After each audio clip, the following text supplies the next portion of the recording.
जय हिंद। मैं अनिल दुबे आज़ाद। आप देख रहे हैं डीआरएस लाइव टीवी। आप इसे शेयर, लाइक और सब्सक्राइब करें। हाँ, बेल आइकन दबाना न भूलें ताकि आप जुड़े रहें देश दुनिया की खबरों के साथ साथ अपनी लोकल खबरों से भी, जहां खबरें छिपती नहीं दिखती हैं।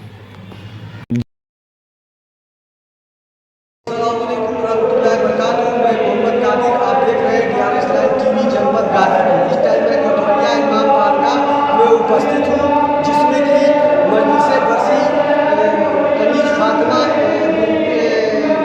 अब्दुल गनी का जो एहतमाम किया गया है, जिसमें मिंबर पर जो है मजलिस का जो एहतमाम मौलाना आली जनाब मौलाना तनवीर हसन साहब इमाम जुमा शहर गाजीपुर ने जो मजलिस का एहतमाम, मजलिस को जो पढ़ा, तमाम सामीन यहाँ पे शिरकत करके उनकी मजलिसों को सुनने के बाद जो है कनीज फातिमा की जो बरसी में आए हुए सामीन जो है एक दरूद शरीफ पढ़ कर उनको बख्शा।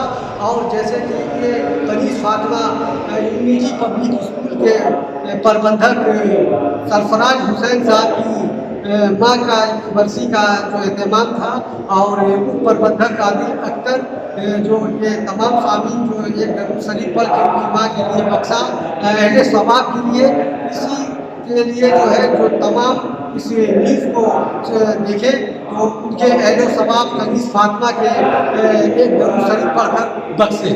इसके बाद मजलिस के मैं एक खास मुलाकात करूँगा आली जनाब मौलाना आली जनाब तनवीर हसन साहब जनपद गाजीपुर। इस टाइम में इमाम बारगाह में उपस्थित हूँ जिसमें बरसी कनीज फातिमा बिनते अब्दुल गनी का जो एहतमाम किया गया। मिंबर पर आली जनाब मौलाना तनवीर हसन साहब ने जो मजलिस का जो अपने अंदाजे में पढ़ा, और यहाँ पर से अदा पे बैठ के तमाम सामने शहर के लोग जो यहाँ पे रहे जो मजलिस को सुना। आइए उसको लेके मैं आली जनाब मौलाना तनवीर हसन साहब से करता हूँ एक खास मुलाकात। मौलाना साहब, आपका हमारे डीआरएस लाइव टीवी में दिन की गहराई से मुकदम है। आप आपका पूरा तारुफ मैं तो नहीं चुका हूँ, लेकिन आप तारुफ दे जो आपने उस पर थोड़ा रोशनी है। और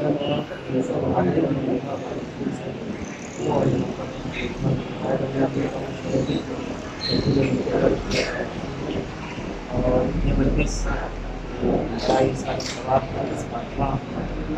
बनी जो हमारी सभी कुटी थी, उनके बच्चों ने सारे सवाब कर दिया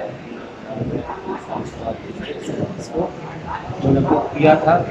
और मकसद ये था कि इस मजलिस के ज़रिए से पैगाम हमारे को दिया जाए कि माँ बाप का एहतराम हर मज़हब में है, लेकिन इस्लाम एक ऐसा मज़हब है कि फ़क़त ज़िंदगी में माँ बाप का एहतराम और हक़ नहीं बयान किया गया है, बल्कि मरने के बाद ही उनके हक़ को रखा है।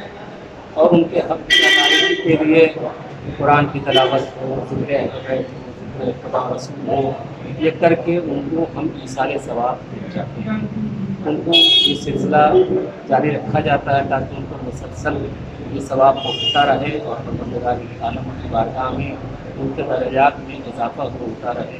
और इन्हीं सब ज़िक्र और इन्हीं सब पैगाम के ज़रिए से दुनिया वालों को पैगाम दिया जाता है कि देखो तुम्हारे ऊपर जो जिस माँ बाप ने तुमको पैदा किया है, तुम्हारे बच्चे का सबब बने हैं, उनका एहतराम उनका हक़ इतना है कि उसको अदा नहीं किया जा सकता। जितना भी तुम करो हक़ अदा नहीं हो सकता।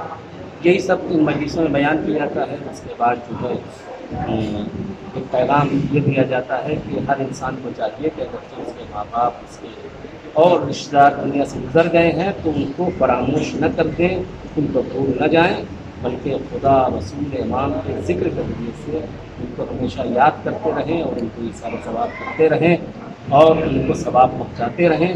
उसका दोनों को फ़ायदा होगा, उनको भी फ़ायदा होगा और औलाद को भी फ़ायदा होगा। जब वो अपनी औलाद से खुश होंगे तो वो दुआएँ देंगे और दुआ से बड़ी दौलत हुई। ये आप देख रहे थे जनाब मौलाना तनवीर हसन साहब ने जो तकलीफ को बयान किया, हमारे चैनल के माध्यम से बताया। आइए हम जो मजलिस बरसी का एहतमाम किया गया, उनकी माँ का मजलिस था, आइए हम उनके बेटे हैं सरफराज हुसैन साहब से हम करते हैं मुलाकात। सर आपका हमारे DRS लाइव टीवी में की गहराई से खैर मकदम है। तो ये अली फातिमा बिन गनी की जो बरसी का आपने इस्तेमाल कर दिया, इसको लेकर आप क्या कहना चाहेंगे? अली फातिमा मेरी माँ है, माँ की माँ है भी, और उनके सारे सवाब के लिए ये मजलिस की गई ताकि लोगों को भी जो है हिदायत हो सके। मजलिस हिदायत करती है, लोगों को एक रास्ता देती है, लोगों को एक सीख सिखाती है। ये मजलिस है हमारे लिए एक जिंदगी है। तो ये आप देख रहे थे यूनिटी पब्लिक स्कूल के प्रबंधक सरफराज हुसैन, प्रबंधक आदिल अख्तर, जिनकी माँ का जो है ये आज जो मजलिस का एहतमाम किया गया, और तमाम सामीन यहाँ पे जो शिरकत कर कर फर्श अदा पे मजलिस को सुना, उनके लिए एक सूरे पढ़कर बख्शा, और तमाम सामीन जो इस को देखे वो भी जो उनके कनीज़ फातिमा बिन्त अब्दुल गनी के अहलो सवाब के लिए एक सूरे फातिहा पढ़कर बख्शे। आप देख रहे थे गाजीपुर से कैमरामैन राजेश शर्मा के साथ मोहम्मद कादिर। अब करम इलाही देखिए, लुत्फ़ इलाही देखिए कि जैसे ही ये बंद हुआ तो अल्लाह ने अपने मलाइका से कहा कि मलाइका अब इस गुनहगार की फाइल बंद कर दो, इसलिए कि ये शराब खाना बंद हो गया। ठीक, ये तो एक गुनाह है, लेकिन अगर से किसी ने कार्य खैर किया है, कार्य खैर में मस्जिद बनवाई है, इमाम बाड़ा बनवाया है, बनवाया एक शख्स ने, जब बनवाया गया तो एक शख्स के नामाए अमाल में सवाल लिखा जाए, लेकिन उस मस्जिद में 10 आदमी आए तो उसको भी सवाब मिला, बनवाने वाले को भी सवाब मिला, नमाज पढ़ने वालों को भी सवाब मिला, मगर बनवाने वाले को 11 सवाब मिले। सिलसिला और करीब जाकर मेरे सामने कि जब सबब खैर जब तक बाकी रहेगा, सवाब का सिलसिला हम कहीं ले जाना चाहते हैं। इस हदीस से पैगंबर की रोशनी में मिसाल के तौर पे मैं आपको ले जाना चाहता हूं, जब तक सबब खैर बाकी रहेगा, सवाब का सिलसिला बाकी रहेगा। मस्जिद इमाम की बहुत मिसालें हमने सुनी है और समझते भी हैं। मैं अपने ऊपर मिसाल दे रहा हूं, मैं मजलिस पढ़ रहा हूं, हमको मजलिस पढ़ने का सवाब मिलेगा, है कि नहीं? आप मजलिस सुन रहे हैं, आपको मजलिस सुनने का सवाब मिलेगा, हमको पढ़ने का सवाब मिलेगा और आपको सुनने का सवाब मिलेगा। आप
ये सिलसिला क़यामत तक जारी रहेगा। लिहाजा हमारे सिलसिले में ये कहो कि ये नमाज बहुत कम पढ़ते हैं, ये रोजा बहुत कम रखते हैं। मासूम से भी कहने वाले ने कहा तो मासूम ने यही जवाब दिया कि देखो कब तो करते हैं, कम तो हमारे खैर करते हैं, मगर क्योंकि अकीदा मजबूत है कि एहसान फरामोश नहीं है, इसलिए कि एहसान फरामोशी सबसे बड़ा गुनाह है कि एहसान फरामोश नहीं है। जिसने इनको शरीयत दी है उनसे मोहब्बत करते हैं, जब मोहब्बत करते हैं तो इनका सिलसिला भी क़यामत तक जाएगा। एक सलवात पढ़ लेते हैं।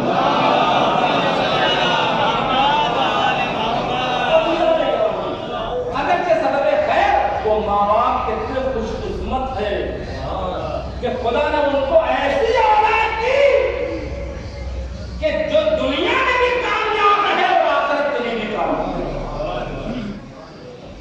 दुनिया के लिए भी काम किया और आखिरत के लिए भी काम किया, वो माँ बाप खुशकिस्मत। तो ये सिलसिला अगर सबब खैर बाकी है तो ये क़यामत का सिलसिला है। ये मजलिस, ये मातम, ये जुलूस, ये अज़ादारी, ये अहले बैत की मोहब्बत, इसका सबब क्या है? कभी हमने इसको तलाश करने की कोशिश किया कि हम ही अहले बैत से मोहब्बत क्यों करते हैं? एक सवाल है कि हम ही अहले बैत की मोहब्बत में मजलिसें महफिलें क्यों बर्पा करते हैं? वो भी तो दावा करते हैं कि हम अहले बैत से मोहब्बत करते हैं, लेकिन न जुलूस, न विलादत के महफिल, न शहादत के मजलिस, न अज़ादारी, न मातम, न खैरखाही, न कार्यक्रम क्यों नहीं है? और ये सब हमारे यहाँ क्यों है? तवज्जो चाहता हूं, ये सब हमारे यहाँ क्यों है? दूसरों के यहाँ ये जज्बा क्यों नहीं है? तो इसके सिलसिले में एक हदीस हमारे छठे इमाम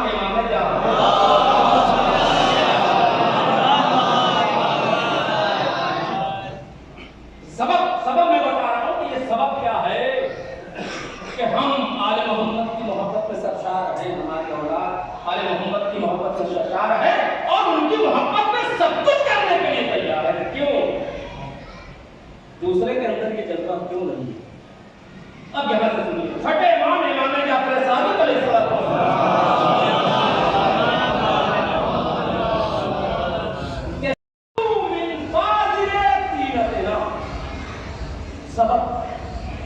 सबब क्या है कि हम ही उस पैमाने पर मोहब्बत करते हैं, दूसरे नहीं मोहब्बत करते और फकत मोहब्बत नहीं करते बल्कि इज़हार मोहब्बत की मुख्तलिफ तरीके से करते रहते हैं। सबब क्या है? दूसरे क्यों नहीं करते? हम बताते हैं कि शियतुना खुलक़ू मिन फाज़िले तीरतिना, हमारे शिया हमारी बची हुई तीरथ यानी मिट्टी से खलील किए गए। हमारे शिया हमारी बची हुई तीरथ यानी मिट्टी से खलील किए गए। अहले बैत क्या है?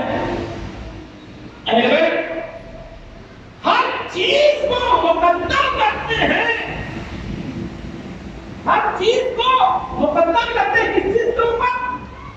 यानी इस्लाम को, शरीयत को, कुरान को, फरमान इलाही को मुकद्दम करते हैं बाकी दीगर चीजों को।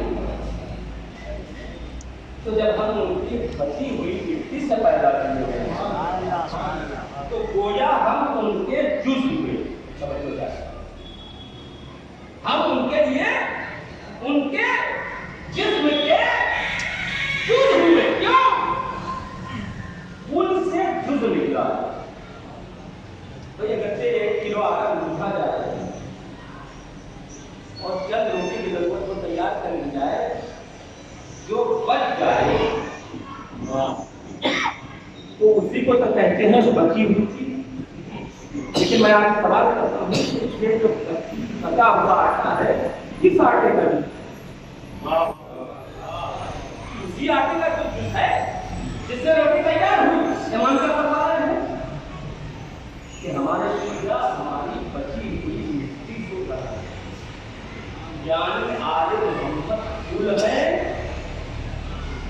और हम उसका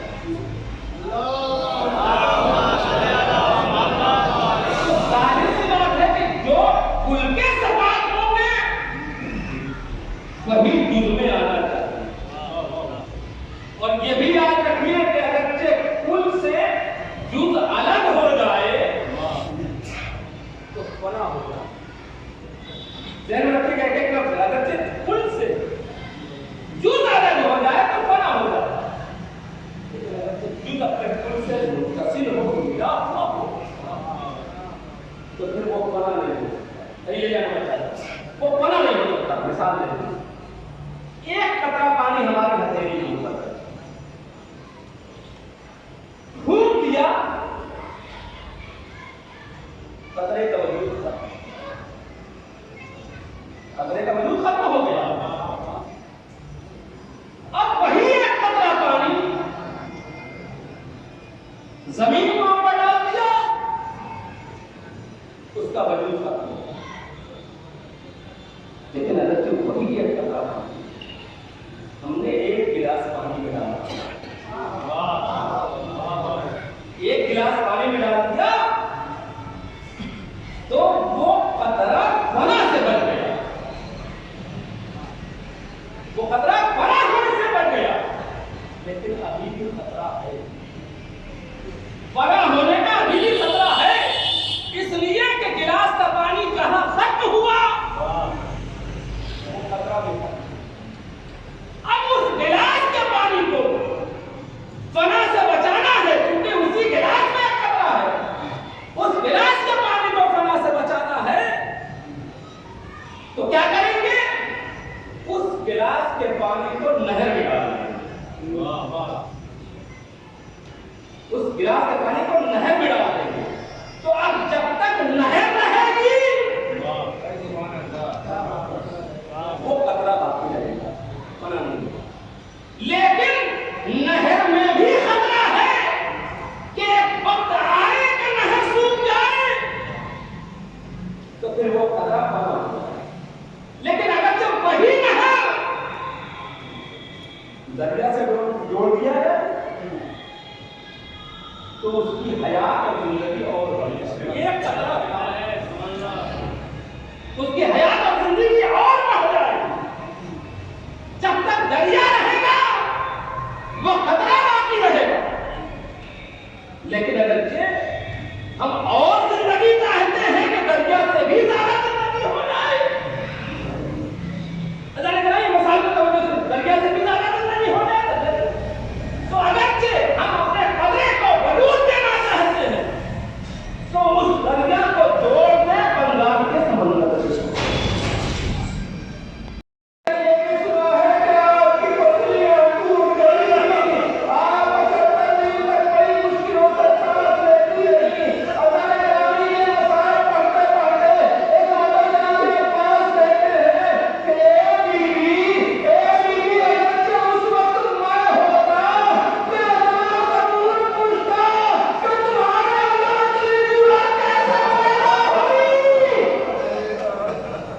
ये सुनते ही